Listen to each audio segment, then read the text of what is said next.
Good morning, boys and girls.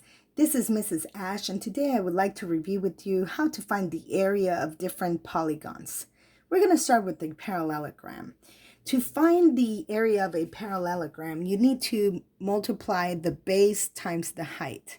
As you can see here, I need two numbers. But if I look at my picture here, I see three numbers. So which of the three do I need to plug into my formula?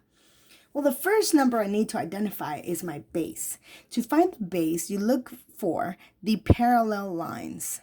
This line and this line, these sides of the parallelogram are parallel. So therefore, this is going to be my base.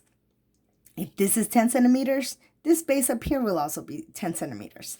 Now, to find the height, I need to find the line that goes from the top of the base, or from one side of the base to the other side of the base, straight.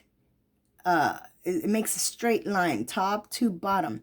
And where they meet, the parallel line and the top to bottom line, they make a 90-degree angle, and they form a perpendicular intersection, okay, with the lines. Now, this here is not a straight top to bottom line. It is a diagonal line. So this will not be your height.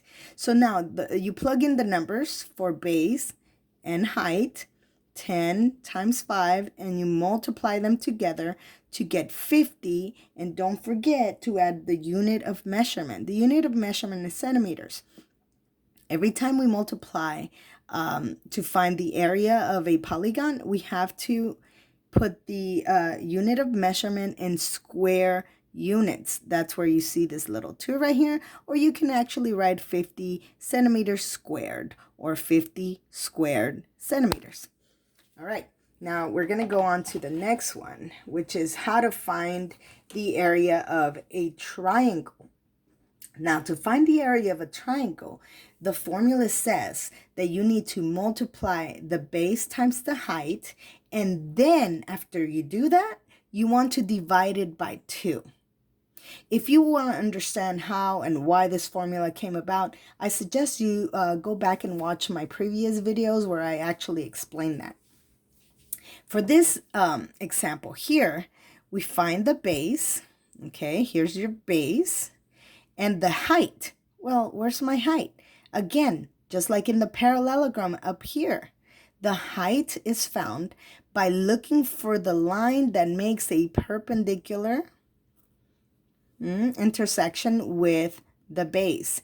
This line right here is diagonal. And when you look at this angle right here, it is not a right angle. It's an acute angle that it creates with the base. So therefore, this line right here is my height, and it is 6 inches. My base is 10. I plug the 10 for the base, and I plug the 6 into the formula as my height. Then I divide both of these two numbers by 2. If you remember PEMDAS and the order of operations, it states that we want to do whatever's inside of the parentheses first. So we're going to multiply 10 times 6 to get 60, all divided by 2. 60 divided by 2, let me see if I can move this over here. 60 divided by 2, you have to do the work, or you could do it mentally. What's half of 60, right? 60 divided by 2 will give you 30. And don't forget to add the unit of measurement. When you're finding area, you have to put the unit of measurement squared. So 30 inches squared. Now for the last example we have here, we're looking for the area of a trapezoid.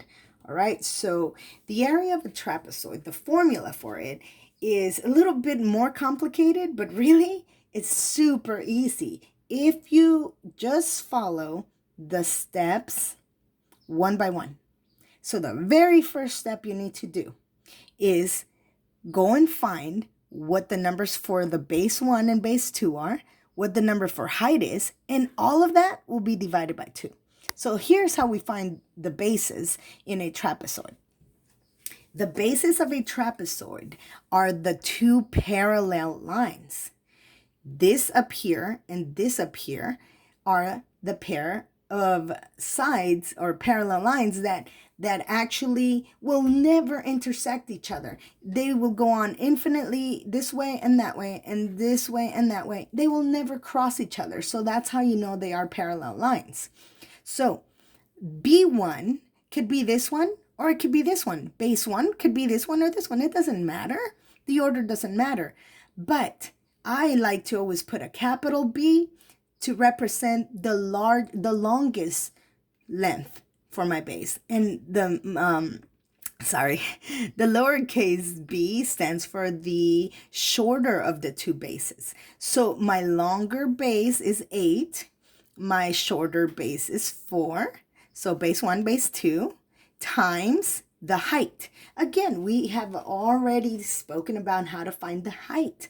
The height is created when the lines intersect at a perpendicular, or they create perpendicular lines, and it forms a 90-degree angle right here. All right, this is a perfect square, okay, angle. And if you look at this line here, it's diagonal. It doesn't go top to bottom. And this one here is also diagonal. And this angle right here and this angle right here that they create wherever they intersect the parallel line is not a right angle. It's an acute angle for both of them. All right. And if you look at this line here, this parallel line and the intersection they create here, that here is an obtuse angle. So is this one right here. So top to bottom creates a 90-degree angle. That's your height. This is just thrown in there to trick you. So now let's plug in the numbers. For the longer base, B1, I will plug in an 8 right here.